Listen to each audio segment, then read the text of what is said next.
नाम किसका? प्रभु का। प्रभु का पावन नाम। जय गुरुदेव। तो प्रेम से बोलें जय गुरुदेव। जय गुरुदेव। प्रार्थना पाठ। जय गुरुदेव। जय गुरुदेव।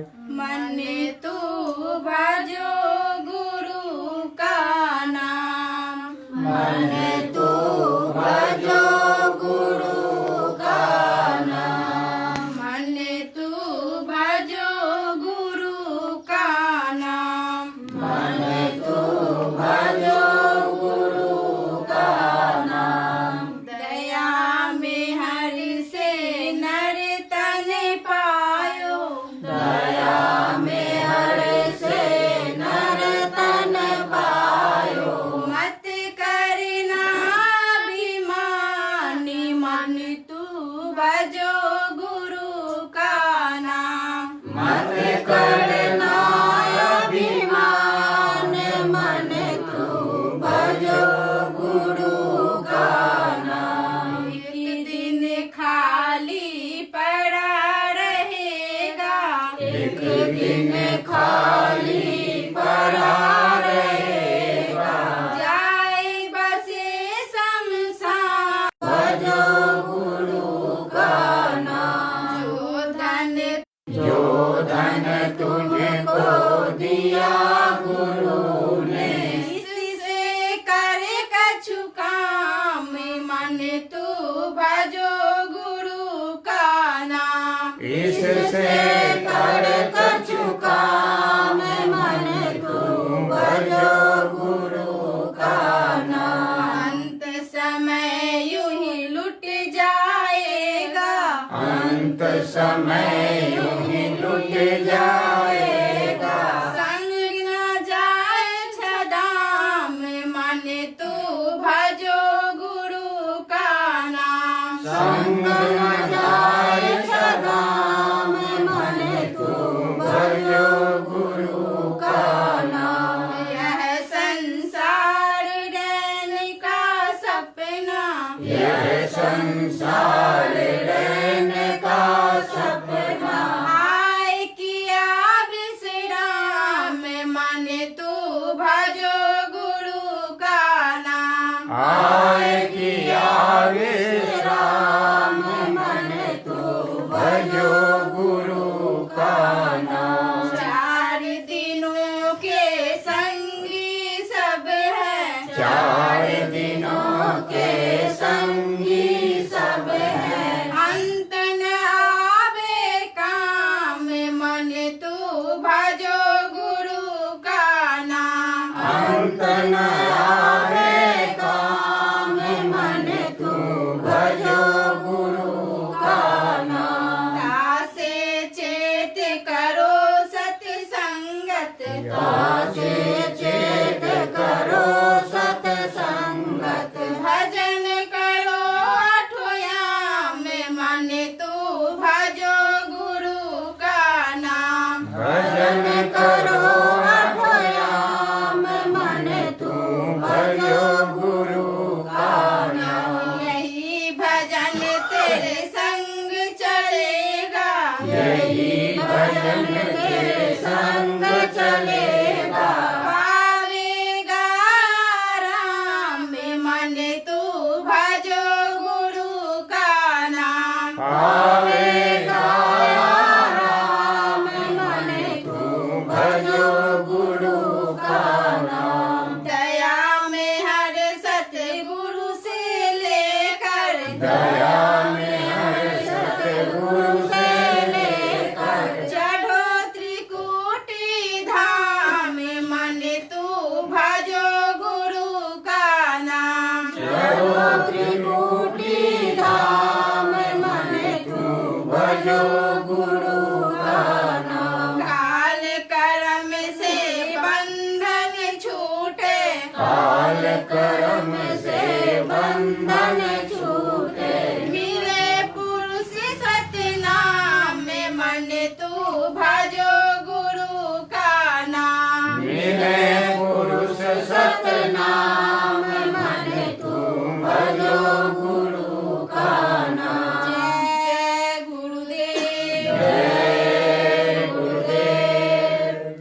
अब आप थोड़ी देर के लिए भजन में बैठ जाइए।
जय गुरुदेव।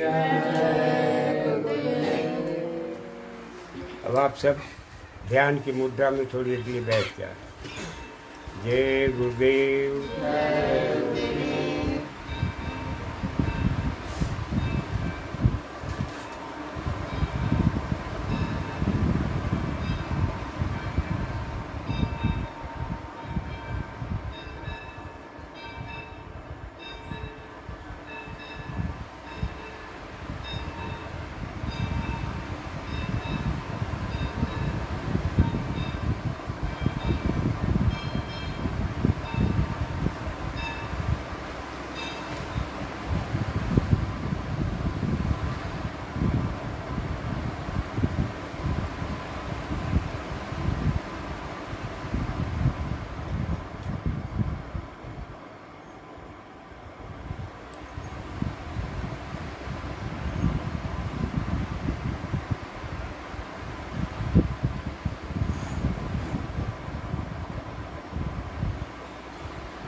जय गुरुदेव।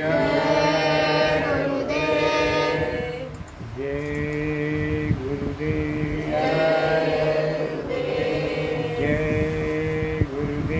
जय गुरुदेव।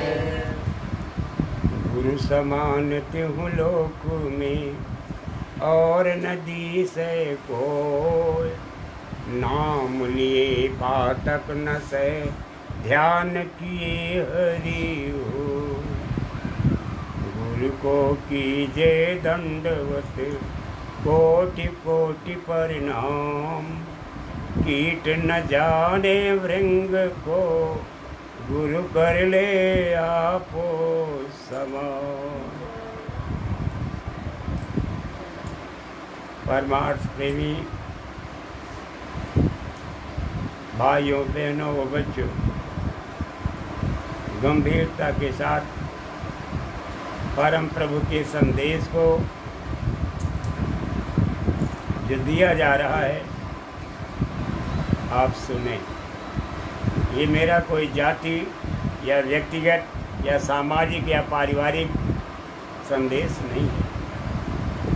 ये परम प्रभु का आत्माओं के हित दिया जाने वाला संदेश है, जिसे एक वसीले से आप सुन रहे हैं। बड़े गौर के साथ, बड़ी तन्मयता के साथ, लगन के साथ, निष्ठा और विश्वास के साथ आप सत्संग को सुने। ये संयोग की ही बात है, विधि की विडंबना है। एक आश्चर्यजनक खेल है कि विधि बस सुजन कुसंगति पर ही पाणी माड़ी सम निज गुण अनुसार दय योग से सुजन भी कुसंग में फंस जाते हैं। ये न समझिए कि सुजन कुसंग में फंसते नहीं हैं। अच्छे महात्मा, साधु, सन्यासी, यति, सती, ये सब के सब जिनकी आस्था प्रभु में है, सत्कर्मों में है, सच्चाई को पसंद करते हैं और सच्चा जीवन बिताना पसंद करते हैं, सच्चे लोगों के बीच रहते हैं, लेकिन संजोग से चोरों ने घेर लिया। अब जब चोरों ने घेर लिया तो उन चोरों से मुक्ति पाना कुछ इतना आसान नहीं होता है। इसी को कहते हैं कि विधिवश मिलना था इत्तेफाक, बिछुड़ना नसीब था, वो उतनी दूर हो गया जितना करीब था। मिलना और बिछुड़ना संयोग से होता है, इत्तेफाक से होता है, और जब बिछुड़ जाएगा तो बिछुड़ जाएगा, फिर आपके पास आने वाला नहीं। लेकिन जब तक है तो सावधानी नितांत आवश्यक है। जैसे आप बिजली बनाने का काम कर रहे हैं, हाथ में दस्ताना है और सामान लिए बनाने का, ढंग से बना सकते हैं, लेकिन हाथ से आप नहीं बना सकते। जरा भी छूना, उनसे मिलना जुलना इतना घातक होगा कि वो प्राण को भी पी सकती है। इसलिए महापुरुष कहते हैं कि विधिवश सुजन कुसंगत पर ही, अच्छे मनुष्य कुसंग के प्रभाव में आ जाते हैं, लेकिन पानी मानी सम जैसे विषैले भुजंग होते हैं, उनके फन में मणि होती है, उस मणि में प्रकाश होता है, और उसी प्रकाश के उजाले में वो ऊपर से ओस गिरती है, उसे चरते हैं। चरने के बाद उस मणि को अपने मुंह में डाल लेते, सीधे निकल जाते हैं। ऐसे ही महात्मा महापुरुष अपने गुणों का इजहार किस तरह करते हैं कि उन मणियों के ही प्रकाश में बैठ जाते हैं। जैसे लालटेन के प्रकाश में कभी सत्संग हो रहा है, कभी बिना लाउड स्पीकर के सत्संग हो रहा है, कभी बिना व्यवस्था के ही सत्संग ऐसे चल रहा है। ये है मायावी पदार्थों का अभाव सत्संग। सात्विक बुद्धि, निर्मल बुद्धि, अपराजेय बुद्धि अपने जीवन के दिन को पार करते हैं। वो विलाप नहीं करते, रोते नहीं हैं, वो जगह जगह गाना नहीं गाते। महात्मा महापुरुष समझाते हैं, नीच नीचाई ना तजे सज्जनहु के संग। जो नीच है प्रकृति से, जिनका खान पान, रहन सहन, विचार व्यवहार, काम धाम सब कुछ गंदा है, बेहद गंदा है, चुभने वाला है, काटने वाला है, डसने वाला है, महाभयंकर विषैला है। ऐसे नीच पुरुष भी अगर सत्संग में आ जाएं, सज्जनों के संग आ जाएं, साधु महापुरुषों के संगत में आ जाते हैं, तो जीवन बिता डालेंगे, लेकिन वो अपने स्वभाव को छोड़ने वाले नहीं। आदत है, आदतों ने इतना पजल्ड कर दिया है, इतना मजबूर कर दिया है, इतने जबरदस्त घेरे में उनको ले रखा है उन आदतों के चंगुल से मुक्त हो पाना बड़ा मुश्किल है। कहते भाई मेरी आदत है, ये आदत जाने वाली नहीं है। गोस्वामी जी महाराज कहते हैं कि जैसे चंदन बिटप बस और विष नहीं तजत भुजंग। गोस्वामी चंदन बिटप बस विष नहीं तजत भुजंग। चंदन के पेड़ पर विषैला भुजंग है, शांति मिल रही है। चंदन ठंडा होता है और वो जहरीला होता है, गर्म होता है, इतना गर्म होता है कि छू करके देखिए तो अंदाजा 98.5 से ज़्यादा उनका टेम्परेचर होता है। और चंदन के पेड़ पर लिपटा रहता है, उसे बड़ी शांति मिलती है, आराम मिलता है, सुकून मिलता है, इसलिए कि चंदन ठंडा है। लेकिन न चंदन के अंदर उनका विष जाता है, न चंदन की शीतलता उनके अंदर जाती है। बस जो कुछ सुख स्वाद है बाहर तक ही स्पर्श का मिलता है, अंदर कोई सुख स्वाद मिलने वाला नहीं है। महापुरुष कहते हैं कि विष नहीं तजत भुजंग। भुजंग जो है अपने विष के व्यवहार को, विषैले स्वभाव को, विष को त्यागता नहीं, इसलिए एक आदत पड़ गई है। महात्मा सूरदास जी ने बड़ी लंबी व्याख्या की है, उधर जाने की जरूरत नहीं। ऐसे ऐ भाई बहनों, हम सब रोहें धोखे के प्रभाव में आकर के, घिनौने माया जाल में फंस करके जब सदगुरु के पास पहुंचती हैं, नतीजा क्या होता है कि हमारे अंदर इच्छा है, हमारी आदतें हैं। कहते हैं बीड़ी पीने की आदत है कि वह सत्संग तो अच्छा लेकिन मैं बीड़ी जरूर पीऊँगा, या और कोई गंदी आदत है। उन गंदी आदतों के फरेब में पड़ जाते हैं और वो बुराइयां जाती नहीं। कहते हैं भाई जैसे हम ये काम करते हैं तो थोड़ा सा हम अपनी आदत के लिए भी इंतज़ाम कर लेते हैं, इंतज़ाम कर लेंगे, ये कोई चीज़ बुरी नहीं। स्वामी जी महाराज ने कहा प्रेमी बीड़ी पी सकते हैं अगर आप बंधे हो तो। कहते हैं फल कारण सेवा करें, तजय न मन से काम। बड़े बड़े विवेकी इस फरेब में फंस जाते हैं, इस चक्कर में घिर जाते हैं, इस डावाडोल परिस्थिति से अपने को उबार नहीं पाते। कहते हैं फल कारण, हमारे पास बच्चा नहीं है, हमारी शादी नहीं हुई है, हमको नौकरी नहीं मिली है, और हमारा मकान नहीं है, और हमारी स्थिति अच्छी नहीं है, हमको इलेक्शन जीतना है या और कुछ करना है, या हमको कोई और फरेब करना है, हमारा अपना धंधा नहीं चल रहा है, हमारा अपना कार्य व्यवहार नहीं चल रहा है, हमारी सामाजिक स्टैंडिंग ठीक नहीं है। तमाम तरह की इच्छा लेकर के आते हैं, महापुरुष के दरबार में सेवा करते हैं, इसलिए कि फल कारण सेवा करते, सेवा करते हैं। तजत न मन में काम, मन से वो काम को त्यागते नहीं हैं, उनकी इच्छाओं का दमन नहीं होता है, और उनकी चाहे मरती मिटती बुझती नहीं है। तो चाह फिर कैसा कष्ट पहुंचाती है कि चाह चमारी चूहरी, ये नीचन की नीच, और तू तो पूर्ण ब्रह्म थी जो चाह न होती बीच। अगर आपके पास चाह न होती तो ये समझ लीजिए कि आप मालिक के समकक्ष पहुंच जाती, लेकिन इन्हीं चाहों ने आपको हैरान कर डाला। तजे न मन से काम, ये इच्छाओं का दमन नहीं करते। घट समुद्र में लख ना पड़े, घट में तमाम तरह के लहर उठ रही इच्छाओं की, चाहों की, अरमानों की। अब इन अरमानों को लेकर के जब तक आप जिंदा रहोगे इस फरेब से भरे माया जाल में, तो आपकी आत्मा मुक्त होने वाली नहीं है। कहें कबीर सेवक नहीं जो चाहे चौगुना दाम, दरबार में आए सेवा की। जैसे दिन भर एक लेबर की मजदूरी 500 और कह रहे हैं हमको 2000 चाहिए, कैसे काम बनेगा?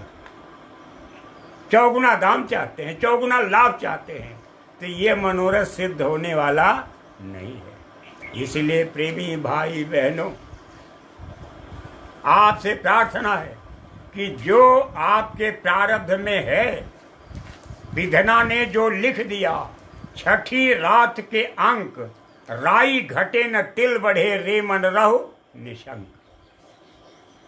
न राई घटेगी न तिल भर बढ़ेगा, निशंक यानी शंका मुक्त होकर के रहो। जो प्रारब्ध में लिखा हुआ है, जो आपके भाग्य में लिखा हुआ है, उसमें कुछ इधर उधर होने वाला नहीं है। सत्संग के वायुमंडल में रहना है, जीना है, महात्मा महापुरुष की दया कृपा लेना है और आसमान में चढ़ना है। गगन चढ़ाई रज पवन प्रसंगा, कीचे मिले नीच जल संगा। पवन का प्रसंग लेकर के जैसे धूल आसमान में उड़ती है और राजा के मुकुट पर विराजती है, लेकिन वही नीच जल की संगत से कीचड़ बन जाती है।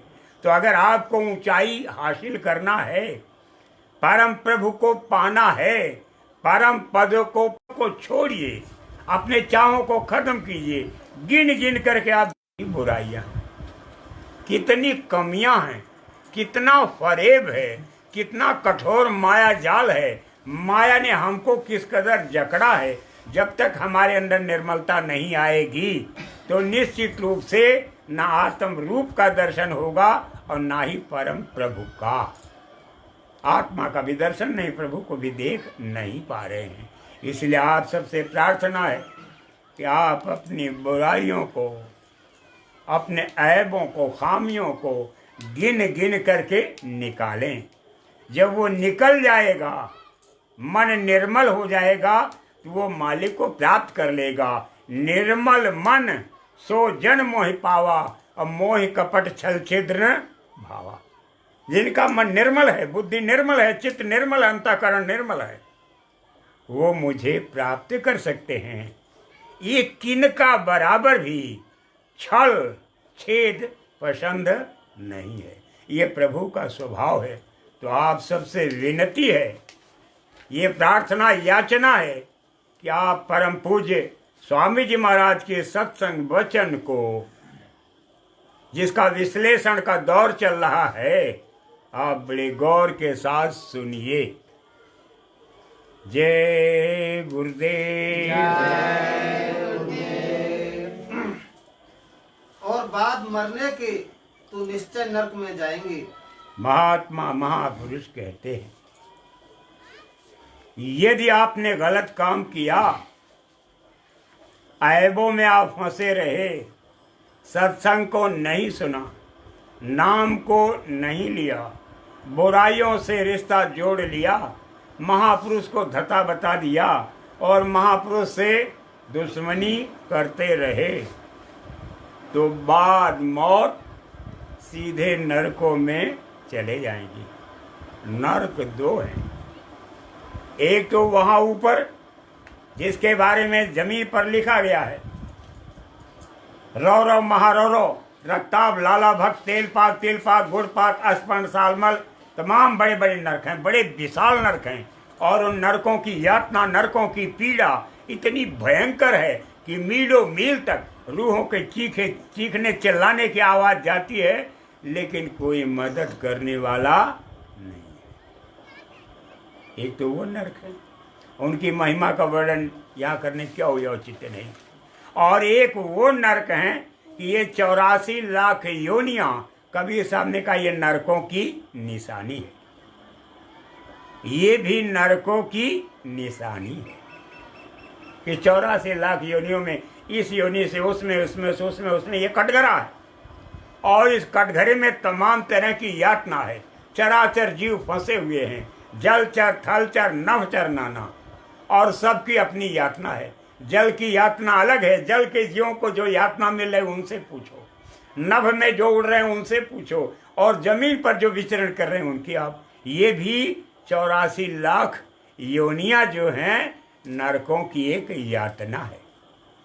साथ ही साथ कर्मों की सजाओं का प्रावधान देखिए आप।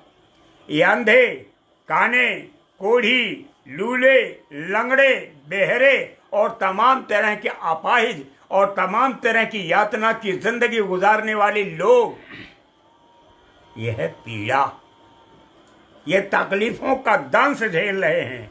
तकलीफों की मार, कुदरत की मार से भयाक्रांत हैं, पीड़ित हैं, व्यथित हैं, रोदन कर रहे हैं, विलाप कर रहे हैं। आखिर ये सब कुछ कम है? इस नेचर को पढ़ करके देखो, पढ़ो, आप देखो क्या मिला, क्या मिल रहा और क्या मिलेगा। इसलिए कुछ अच्छा करो, बुरे कर्मों से आप परहेज करें, अच्छा कर्म करें, तब तो आप बच जाओगे, एक सुंदर जीवन जी लोगे।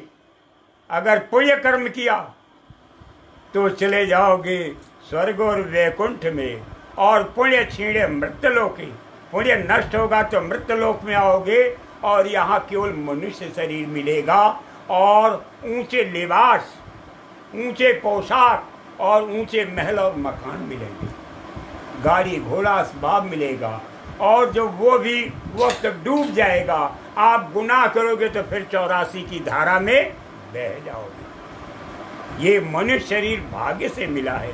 आप अगर 84 की पीड़ा से बचना चाहते हो, नरकों की घनघोर भयानक आग से बचना चाहते हो, उपजी आह से बचना चाहते हो, शोक के सागर से निकलना चाहते हो, तो क्या काम करो कि आप सत्कर्म करो। सत्कर्म किसको कहते हैं आप जानते हैं, व्याख्या करने की विशेष जरूरत नहीं है। बोलिए। जब साधक यहाँ संसारी सत्संगियों की झड़प नहीं सह सकता है भाई बहनों, जब यानी एक उदाहरण दिया जा रहा है कि जब आप संसारी आदमियों की झड़प नहीं बर्दाश्त कर सकते, जरा सा डांट दिया, कहते हमको तो डांट दिया, हमको बुरा कह दिया, और बड़े रुआब से बोलते हैं। अरे वो सास क्या है मालूम पड़ता है, जैसे ठेठार हो डस लेती। अब बताइए, कहते मैं अपनी माँ से ज़्यादा मानती हूँ, लेकिन जरा कदा ऐसा डरती है कि लहर आती है।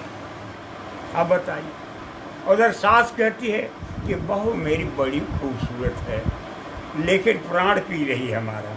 अब बताओ, बड़ी खूबसूरत भी है और उधर प्राण भी पी रही है। बोलो ये रिश्ता कैसे चलेगा, कब तक चलेगा? अरे भाई बहनों, लिखा है कि कुम्हार जो है जब घड़ा बनाता है तो भी ठोक ठोक करके तैयार करता है। तैयार करने के बाद पानी से उसको लीपता है, फिर उसके बाद सुखवाता है, सुखवाने के बाद फिर उसके बाद आग में डालता है। आग में डालने के बाद जब खड़ा निकलता है वो टनकारे मारता है, कहा बस तो नहीं रहा, फिर उसमें पानी भरता है। जब एक बूंद पानी बाहर नहीं निकलता तब कहता है भाई 100 रुपये दो तो ये घड़ा ले जाओ, तब तो आपकी कीमत, वरना फोड़ के उठा के फेंक देता। ऐसे ही भाई बहनों, महात्मा कहते हैं कि गुरु कुमार शिष्य कुंभ है, गढ़ गढ़ काढ़े खोट, अंतर हाथ सहार दे बाहर बाहे चोट। गुरु उस कुम्हार के समान होते हैं, गढ़ गढ़ करके एक एक खोट को, एक एक बुराई को, ऐब को, नीचता को निकालते हैं। और जब बिल्कुल निकल जाता है तब जा करके जब बिल्कुल पक जाता है, एकदम कहते हैं पक गया, अब इसमें कोई ऐब नहीं है, इसमें कोई बुराई खामी नहीं है, और उनकी निगरानी करते रहते हैं, और उसी निगरानी के लिए अंदर में बैठे रहते हैं, घाट के घाट पर बैठे रहते हैं, हर समय सजग करते रहते हैं, बताते रहते हैं, तब वो जानशील कहलाते हैं। और जिस साधक पर वो आरूढ़ रहते हैं वो संत नहीं कहलाता, वो जानशील कहलाता है कि मेरी जान उस मालिक से जुड़ गई। और जब वह उस साधक को ले करके धूर्धाम में पहुंचा देते हैं, कहते देखो ये मैं हूँ, ये वो हैं, और दोनों एक रूप हैं। जब धूर्धाम में पहुंचा देंगे कहेंगे अब आप तू भी परम संत है, ऊपर से शब्द जी महाराज कहते हैं कि नहीं तू परम संत है, तो परम विवेकी है और जगत में जीवों के हित काम कर सकता है, तब जाकर के वो सतगुरु है। ऐसे नहीं है। प्रेमी भाई बहनों, महात्मा कहते हैं कि जब तू जगत के जीवों के कुछ कड़ी फटकार को नहीं बर्दाश्त कर सकता, तो बोलो महात्मा महापुरुष से तेरा कैसे निभेगा? तू उनके पास कैसे रहेगा? जरा देर में जैसे मोया होता है, मोया मोम घुल जाएगा, बह जाएगा, जरा सा हाथ दिखा दिया गया, बह गए, चुपचाप चले गए, उनका अस्तित्व खत्म हो गया, वो विलीन हो गए, लुट गए। इसीलिए आप सुन चुके होंगे, अब वो बातें बहुत कम होती जा रही हैं कि पहले महात्मा महापुरुष के पास लोग जाने में घबराते रहते थे। एक हमारे यहाँ की बात है, बाबा राम जगदास हमारे गांव में थे, उनसे मिलने के लिए दियरा नरेश आए, एक पैर पर खड़े थे। लोगों ने कहा महाराज जी दियरा नरेश आए हैं, एक पैर पर खड़े हैं। वो लगे गाली देने, क्षत्रिय जात में पैदा, कहा यहाँ क्यों आया, क्या जरूरत है, क्यों आया, इतनी दूर खबर लेने मेरे पास पहुंच गया। तो गाली देते देते कहा अच्छा ठीक है बुलाओ। जब इतनी गाली वो बर्दाश्त कर चुका और हटा नहीं तो बुलाओ। दरवाजे पर आया है, दरवाजे से अगर धक्का खा करके चला गया तो लोग क्या कहेंगे, वो क्या कहेगा। 7 भाई में किसी के पास औलाद नहीं। कहा देखो आओ, उनको प्रसाद दिए, पानी उन्नी पिलवाए, कब मत्था टेको, प्रभु का दरबार है, जाओ तेरी मुराद पूरी होगी, एक बच्चा तुझको मिलेगा और उसकी वजह से हमको भी तकलीफ झेलनी पड़ेगी, कि जाओ तुझको मिल जाएगा। अंत में वह गए और उनको घर बच्चा पैदा हुआ, उनका वंश चला। साथ ही साथ जब बाबा राम जगदास का शरीर छूटने का समय आया तो शरीर में चुभन होती थी, कांटे निकल आते थे, तो लड़कों को बुला करके मुक्के मरवाते जिससे उनको आराम मिलता था। और शरीर छोड़ने के समय उन्होंने कहा कि मैं यहाँ शरीर नहीं छोड़ूंगा। गांव से फिर वहाँ लोग चारपाई पर उठा करके, बगल में एक छोटा सा गांव है समोदपुर के बगल मेवपुर, वहाँ तक लोग ले गए चारपाई पर। तब तक वहाँ से दियरा नरेश की जीप आ गई। उस समय किसी के पास गाड़ी नहीं थी और उस जीप पर बैठा करके लोग अयोध्या ले गए। उन्होंने पूछा, बीच में होश आया कि मुझे कहाँ ले जा रहे हो? कहा महाराज जी दियरा नरेश की गाड़ी है और उनकी गाड़ी पर बैठ कर के आप अयोध्या चल रहे हैं। कहा उसी की वजह से तो हम भोग रहे हैं। और फिर वही कहा अच्छा चलो कोई बात नहीं। कहने का मतलब भाई बहनों, आपकी वजह से, आपके कामों की वजह से, काम के परिणामों की वजह से, आपके भावों की वजह से, आपकी तड़प, पीड़ा और उलझन, बेचैनी और घबराहट की वजह से महात्मा महापुरुष भी पीड़ित होते हैं। तो किसी बहाने, किसी न किसी तरह से कर्मों को काटने के लिए कड़े शब्द का प्रयोग करते हैं। तो अगर कड़े शब्द का प्रयोग कर रहे हैं तो आपको घबराना नहीं चाहिए। महापुरुष कहते हैं जब संसार के जीवों का आप बर्दाश्त नहीं कर पाते हो तो तुम हो किस काम के? थोड़ा बर्दाश्त करना सीखो। एक समय की बात है, स्वामी जी महाराज के पास एक आदमी पकड़ के लाया एक आदमी को। कहा महाराज जी इन्होंने एक टाटधारी को मार दिया। कहा तो टाटधारी का काम है बर्दाश्त करना। बात खत्म हो गई, चले गए। कहने का से प्रेमी भाई बहनों, भक्त का काम है बर्दाश्त करना और भगवान का काम है भक्त को अपने सिर पे रखना। ये स्वामी जी महाराज के वचन हैं। महापुरुष क्या कह रहे हैं जरा गौर के साथ आप सुनिए और उस पर विचार कीजिए। बोलो। और यहाँ आसक्ति का त्याग नहीं कर सकता। कहते यहाँ आकर के वो आसक्ति का त्याग नहीं कर सकते। यही भगवान कृष्ण ने कहा, निष्काम कर्म योग की साधना सिखाई। 18 अध्याय गीता, संपूर्ण गीता के ज्ञान का निचोड़। निष्काम कर्म योगी बनो। निष्कामी अगर नहीं बनोगे और इच्छाओं को अपने अंतर में रखोगे तो यही इच्छाएं तेरी तुझको लेकर के डूब जाएंगी। अगर बचना चाहते हो तो आप सीधे निष्कामी हो। सीधे कहा, कर्मण्येवाधिकारस्ते मां फलेषु कदाचन। वासुदेव साफ शब्दों में कह रहे हैं कि पार्थ, कर्म करने का तुझे अधिकार है, लेकिन फल की इच्छा मत करो। फल उस मालिक पर छोड़ दो। जो विधि की विडंबना है, जो मालिक की मौज है, जो ईश्वरीय राज है, जो खुदाई आदेश है, उसको स्वीकार करो। जो मिल रहा है, मिलेगा, उस पर पक्का भरोसा करो। इधर उधर सोचने की जरूरत नहीं है। अगर आत्मा का कल्याण चाहते हो तो स्वामी जी महाराज कह रहे हैं कि ऐ लोगों, जब आप 2-4 बुरा शब्द नहीं बर्दाश्त कर सकते हो तो हमारे यहाँ आकर के कैसे आप निष्कामी बनोगे। कितना गंभीर शब्द है।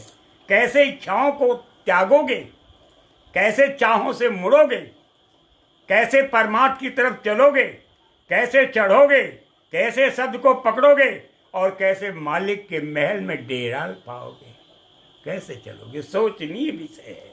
बोलिए। तो क्या यह राज्य त्याग देगा? असंभव है। तो कह रहे हैं, तो अगर ऐसा नहीं कर सकते तो क्या यह राज त्याग दोगे? क्या यह राज यानी जमीनी राज, जमीनी बादशाह, जमीनी भोग, जमीनी प्रबंध, जमीनी सुख सुविधा, जमीनी वैभव, क्या इसको त्याग दोगे तुम? कहते हैं, भाई देखिए, मांस काटना मेरा स्वभाव है। मांस काटता हूँ, बेचता हूँ तो बच्चों की रोजी चलती है, मैं इसे नहीं छोड़ सकता। कहते हैं, भाई चकला घर में चलाता हूँ तो चलाओ। कहते हैं, भाई मेरा जुए का घर है, जुए का घर चलाता हूँ। कहते हैं, मैं फला चलाता हूँ और सिनेमा हॉल चलाता हूँ और मेरा बड़ा ऊंचा वैभव है और मैं बहुत ऊंचे तबके का आदमी हूँ, अब मैं इसको कैसे छोड़ सकता हूँ? तो जब निष्कामी नहीं बन सकते तो ये राज छोड़ने वाले नहीं हो। अगर तुमसे कह दिया जाएगा कि इसको छोड़ दो, खत्म कर दो, किनारे हो जाओ, निकल जाओ और भगो, तो जब इसको नहीं छोड़ सकते हो तो ये शरीर, ये कैद खाना, इस कैद खाने को भी छोड़ने वाले नहीं हो।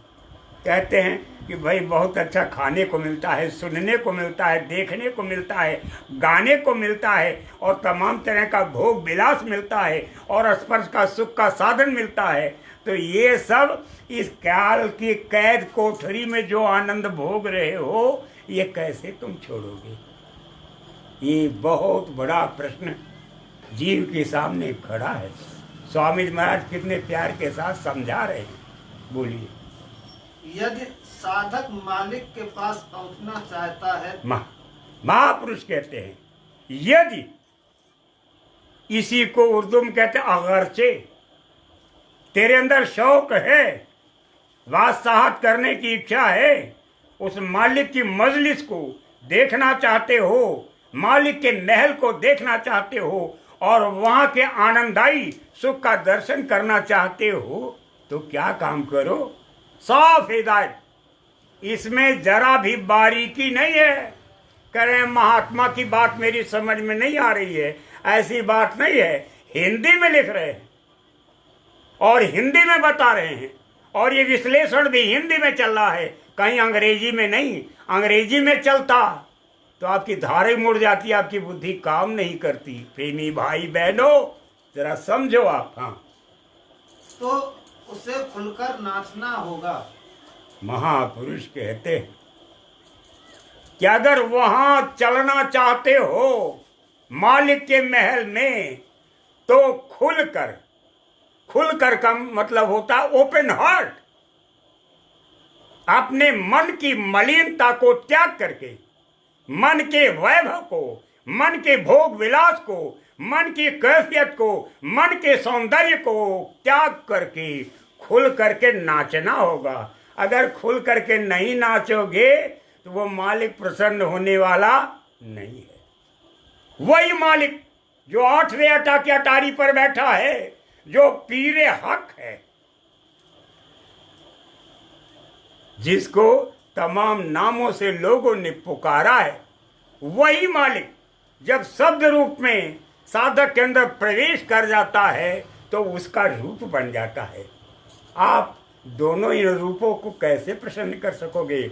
और इन्हीं रूपों का शानी शब्द जी महाराज है, जो झमाझम जिनके कर्तव्य, जिनके कौतुक का आश्चर्यजनक खेल जमीन के जर्रे जर्रे में और पाताल में और आसमान में देख रहे हो अनुदिन अनंतों भूनों में, जिस शब्द की हैरत अंगेज लीला चल रही है, वो भी इनके रूप है। प्रेमी भाई बहनों, मेरी आपसे विनती है कि मन की कलाओं से मुख को मोड़ो। स्वामी जी महाराज ने कहा, इन कलाओं पर फिदा मत हो, कुर्बान मत हो, इन पर अपनी जान मत छिड़क। इन कलाओं को धता बता करके परमार्थ की तरफ चलो और उस मालिक की बादशाहत को हासिल करने की पुरजोर कोशिश करो। इसमें तेरी भलाई है, वरना तेरी भलाई संसार में नहीं है। बोलिए। जिज्ञासा नहीं, जिज्ञासा नहीं तेरे अंदर। जिज्ञासा मानी इच्छा ही नहीं है, चाह नहीं उठ रही है कि हमको मालिक के देश में जाना है। और कोई अगर चाह उठा रहा है तो उससे कह रहे हैं कि अरे भाई अब स्वामी जी नहीं हैं तो आप क्या भजन कर लोगे? कहा आप कैसे दिव्य दृष्टि खुलेगी? स्वामी जी महाराज के सामने स्वामी जी महाराज ने कहा कि मुझे एक भी आदमी नहीं मिला। यह क्यों कह रहे हैं? ये नहीं पूछा कि स्वामी जी महाराज क्यों कह रहे हैं कि एक भी आदमी नहीं मिला और 5 आदमी नहीं मिले। यह क्यों कह रहे हैं? ये नहीं पूछा। कह रहे हैं जब स्वामी जी महाराज के सामने एक नहीं मिला और 5 नहीं मिले तो आप कैसे साधन भजन करोगे? अब कुछ साधन भजन होने वाला नहीं है और अब कुछ नहीं होगा। बाबा जय गुरुदेव जी महाराज के चेले किधर जाएंगे? कौन संभालेगा? और जब झूठ मूठ के कहना मुझको फला महात्मा मिल गए, अब मुझको फला महात्मा मिल गए, मैं वहां चला गया और वहां चला गया, कहा मुझको ऐसे महात्मा मिल गए हैं कि अगर बम बम बोल रहा। ये देखिए झूठा प्रचार, मन का मस्खरा, मन का आवारा। काल ने कुछ कुटिल चाल दिखा करके उसको अपने हैरत अंगेज लीला में घसीट लिया। कहते वहां बड़ी रौनक है, वहां बहुत अच्छा खाने को मिलता है, बड़ा अच्छा भंडारा चलता है और बहुत सुंदर सत्संग होता है, बड़ा प्रचार है। ये क्या हो गया? जो पूर्ण पुरुष मिले, जो संत सद्गुरु मिले, अनामी महाप्रभु मिले, जो तमाम तरह की दया की और मेहर की बख्शीश लुटा रहे थे, वहां तो खामियां देखते रहे, कमियां देखते रहे। और जब बाग हरी भरी हुई, जीवन बिता दिया मन मस्ती में, तो कहते हैं कि वो तो सुनने को ही नहीं मिला। जब ध्यान ही नहीं दिया तो मिलेगा। लेकिन महापुरुष कहते हैं जब शरीर से जामे से अलग होते हैं तब वो कुटाई करते हैं। कान खोल के सुन लो, अगर जामे में रहते हुए कुटाई करें तेरी तो दरबार लगा देगा। कहेगा महाराज जी मैं बहुत परेशान हूं, क्योंकि जिस यातना से और जिस जीवन से जो गुजर चुका है वो बताएगा। और आप क्या जानोगे? खाक जब वो जामे को छोड़ देते हैं तब वो तेरी कुटाई करेंगे, कुटाई, और ऐसी कुटाई करेंगे कि याद करोगे। स्वामी जी महाराज ने कहा चू मुंह करते रहो, वो छोड़ने वाले नहीं है। वो आपको बता देंगे कि बाबा जय गुरुदेव किसको कहते हैं, जय गुरुदेव महाशक्ति क्या चीज है। ये भयंकर तालमेल होगा। इसलिए प्रेमी भाई बहनों, मेरी आप सबसे प्रार्थना है, सुमिरन साधन भजन का वक्त आ चुका है, वक्त आ चुका है। इस वक्त का पूरा लाभ लो। बाबा जय गुरुदेव जी महाराज की महाशक्ति, बाबा जय गुरुदेव जी महाराज हूँ बहू, जरा भी कोई फर्क नहीं है। जैसे सागर उमड़ पड़ा है, ऐसे दया का सागर, दया का प्रभाव, दया का वेग आपकी तरफ उमड़ने वाला है, वो आपको घेरे में ले लेंगे और दया करेंगे। बाकी किसी और की दया से, रहमत के भंडार से आपका रत्ती भर भी काम होने वाला नहीं है, नहीं है। जैसे बड़ा पुल टूटता है तो लोग पार जाने के लिए बांस लगा देते हैं और पार जाते हैं, ऐसे सब बांस है, चहलकदमी को बनाए रखने वाले बांस हैं। और जब पूरा बन जाता है सेत तो आत्माएं सीधे आर पार जाती हैं। वो वक्त आ चुका है। जरा भी शैतानी हरकत, शैतानी लीला से फंसना और उसे मौज मस्ती लेना ये आप छोड़ दीजिए। सीधे कहा महात्माओं ने, पटकी और निहारिए, और उनसे क्या काम। जिसने नामदान दिया है, जिसने दीक्षा दी है, जिसने मंत्र दिया है, जिसने आपको पकड़ा है, वो छोड़ने वाला नहीं है। वो आपको एक एक बात समझाएगा कि मैंने कितना कहा और तूने कितना किया और कैसे कैसे किया। ये सारा भेद सबके सामने आ जाएगा। गौर के साथ सुनिए, बोलो।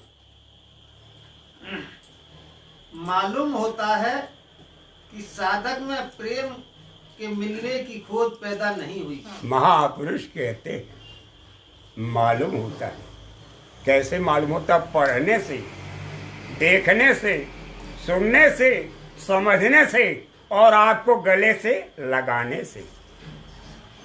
2 मिनट के लिए आपको पास लिया, लगता है कि इसके अंदर प्रेम को पाने की इच्छा,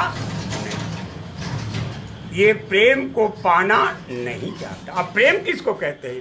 प्रेम माने ये लुत्फ, प्रेम माने आनंद, प्रेम माने आसक्ति। ये माँ बहन बेटी बहू, इनका प्रेम प्रेम है, इसको प्रेम नहीं कहते। महापुरुष कहते प्रेम न बाड़ी उपजे, प्रेम न राजा प्रजा जे रुचे शीस दे ले जाए। राजा हो या प्रजा हो, अगर पाना चाहते हो तो शीश दो सदगुरु के चरणों में, तब आपको मिलेगा। इसके पहले मिलने वाला नहीं है। ये बाड़ी का सौदा नहीं है, ये बाजार का सौदा नहीं है। और वो प्रेम मिलेगा कहाँ? सीधे महापुरुषों ने लिखा है कि देखत रही रि दरस गुरु पूरे, चाखत रही रि प्रेम रस पूरे, शोभा सतगुरु वर्णन जाई, बाजत घट में अनहद टूरे। जब गुरु रूपी सूर्य का उदय होता है तो प्रेम पिलाते हैं, प्रेम का जौहर पिलाते हैं, प्रेम की रौनक को दिखाते हैं। यही सीधे गुरु नानक देव जी ने लिखा है कि सच्चा प्रेम प्यार गुरु पूरे ते पाइए, कबहु न होए भंग, नानक हरि गुण गाइए। सच्चा प्रेम प्यार गुरु पूरे से मिलेगा। बाकी तो यहाँ चले जाओ बीवी के पास, वहाँ भी प्रेम है, माँ के पास प्रेम है, बाप के पास प्रेम है, भाई भतीजों के पास प्रेम है, संसार में जाओ प्रेम ही प्रेम है। लेकिन बड़े बड़े बादशाह, हजारों का मेला जिनका, और सोने चांदी की कारें जिनकी, और सब बेड पड़े हुए, अलग अलग बेड पड़े हैं। आप समझ लीजिए कि कितने कोस में जिनका आभास आपने देखा टीवी पर कि सब मरीज की तरह पड़े हुए हैं। ये सोच रहे हैं कि कोई हमारे परिवार में चिराग जलाने वाला बचेगा कि नहीं बचेगा। ये अरब के शाही महल की पोजीशन को आप देख करके सोच लो। इसलिए ऐ भाई बहनों, आप बुरे कर्मों को त्यागो, बुराइयों को छोड़ो, परहेज करो, संयम लाओ, मर्यादा में रहो, तो आपका काम होगा। लोक और परलोक दोनों मंगलमय होगा, वरना आप जाने आपका काम जाने। बोलिए। इसी कारण महात्मा के पास जीव आए और महात्मा कहते हैं इसी कारण। इसी कारण माने दो, एक तो लोक का सुख और एक परलोक का सुख। लेकिन लोक का सुख पाने के लिए जो आए, उनकी जो गति हुई वो जान गए। अब इस कारण के लिए आए कि मेरी आत्मा का कल्याण हो। तो जब इस कारण से आए तो उस कारण को बन जाने दो। जैसे लक्ष्मण ने रेखा खींच दी, इसके बाहर मत जाना। और तब तक उनसे रहा नहीं गया, कहा दरवाजे से अगर भिखारी चला जाएगा तो बहुत बुरा होगा। ये नहीं देख रही हैं कि देवर रेखा खींच के गया है। कहते देवर की आन रहे न रहे, मैं रखूंगी आन गृहस्थी की। और लंबरदारी बढ़ने लगी कि मैं यहाँ के राजा हूँ और मेरी गृहस्थी है, घर में कुछ नहीं, भूजी बांध नहीं। बहन रेखा का बांध रहे न रहे, रखूंगी आन गृहस्थी की। अब गृहस्थी की आन रखने चली, तब तक उसने लपेट लिया, जैसे अजगर लपेट लेता है ऐसे लपेट लिया। कहा चलो, आपने गृहस्थी की आन रखी और हुआ नतीजा क्या कि वो भी सिर विहीन हो गया, हाथ कट गए और 1 लाख फूट 1.25 लाख नाती चले गए। कहाँ गए आप जानते हो। प्रेमी भाई बहनों, आप जिस कारण को लेकर के आए हुए हो वो कारण बन चुका है। जब कारण बन चुका है यानी नामदान आपको मिल गया, दीक्षा मिल गई, आपने सदगुरु का प्यार पा लिया, तो अब बस काम होना बाकी है। काम शुरू होने वाला है। सावधान हो जाओ, सजग हो, सुने आए सुमोरा, राम चाहे शंकर धन तोरा। सावधान हो जाओ, सजग हो जाओ। बाबा जय गुरुदेव जी महाराज का प्यार सब पर उमड़ने वाला है, उमड़ने वाला है, रूप लेने वाला है। घनघोर घटा गिरने वाली है, झमाझम बरसात शुरू होगी। ऐसा खेल होगा जो आपकी सोच से परे का विषय है। गुरु कुम्हार का काम जब शरीर के जामे को एक तरफ रख देते हैं तब शुरू करते हैं। सदगुरु माने हंसी खेल नहीं है, ये बच्चों का खेल नहीं है बनना। और जो सेवक सेवा कर रहे हैं, मेरी उनसे प्रार्थना, मेरी शत्रुता किसी से नहीं है। जिनको जितना जिस हद में रहने के लिए हमारे गुरु महाराज ने कहा है, वो उतना उसी मर्यादा में, उसी हद में एक भक्त के लिबास में रहें। हमारे स्वामी जी महाराज की नकल कोई मत करे, मत करे, वरना और डाकनी साकनी आपको चाट जाएगी, चाट जाएगी। मेरी ये प्रार्थना है कि हमारे फकीरों ने कहा कि ये फकीरी लिबास है और रंग रोगन वाला कपड़ा पहनना ये वेद मत है, ये वेद मत है। और तमाम तरह के कलर के कपड़ों को पहनना ये है गृहस्थ मत। आप जैसे रह रहे हो रहो, पूरी आजादी है। लेकिन ऐसे लोग जो इच्छाओं की तरंग में बह रहे हैं, जो कामी हैं, जो क्रोधी हैं, जो लालची हैं, जो पामर हैं, जो नीच हैं, जो दुनिया की अभिलाषाओं में जूझ रहे हैं, उनको पाने के लिए, हस्तगत करने के लिए मेघ की तरह उमड़ रहे हैं, क्या वो भक्ति कर सकेंगे? कितनी तबालत झेलनी पड़ेगी, कितना कष्ट सहना पड़ेगा। नतीजा ये होगा कि शरीर छोड़ के जाएंगे और फिर शरीर धर के आना पड़ेगा। और आपकी वजह से गुरु महाराज को भी हैरान और परेशान होना पड़ेगा। आपने अपनी शरारतों से हैरान और परेशान कर दिया। संसारी चाहें भरी पड़ी हैं, जिनके अंदर संसारी चाहें भरी हुई हैं कि मुझको मान चाहिए और मुझको मीठा चाहिए और मुझको महल चाहिए और मुझको मजमा चाहिए। ये जितने मजमा हैं मकार, ये पी जाएंगे, पी जाएंगे। मालिक के महल में ये ले जाने वाले नहीं। अगर उस महल का पाने का शौक है, प्रभु के प्यार का दर्शन चाहते हो, तो त्याग करना सीखो और कर्म करो। आदेश के अंतर्गत सो तो ठीक, लेकिन बाकी संसार के भोग, संसार की वासनाएं इस संसार के सागर में लेकर के आपको डूब जाएंगी। इसलिए सावधान हो जाइए। ये परमार्थी वचन संग्रह का शब्द है।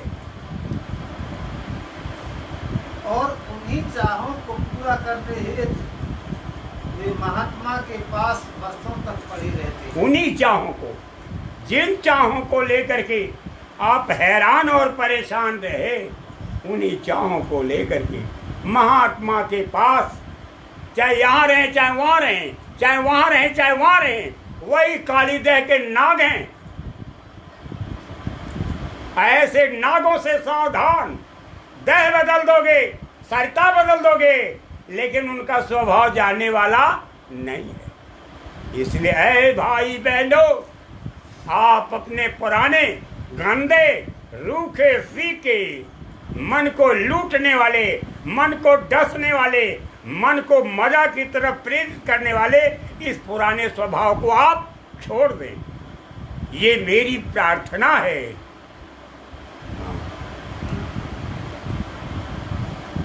और जब चाहे पूरी नहीं हुई तो अपना रास्ता बंद करके चली जाती। महापुरुष कहते हैं जो चाहों में घिरे हुए, भोग वासनाओं में घिरे हुए हैं, जब उनकी चाहें पूरी नहीं होती तो रास्ता बंद करके कहे भाई अब मैं दोबारा आने वाला नहीं। मैंने बड़ी तकलीफ झेल ली।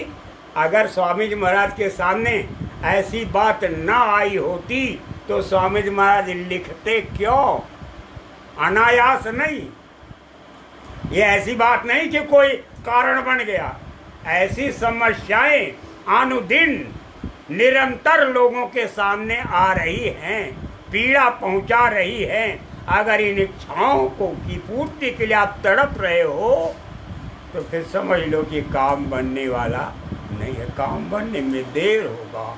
इसलिए जो भल चाहो आपनो, अगर भला चाहते हो तो बुराइयों को छोड़ो, सत्कर्मों में लिप्त हो और उन सत्कर्मों को भी त्याग करके, पुण्य को भी जला करके, योग अग्नि प्रकट करके आत्म रूप का दर्शन करके मालिक के महल में धसो।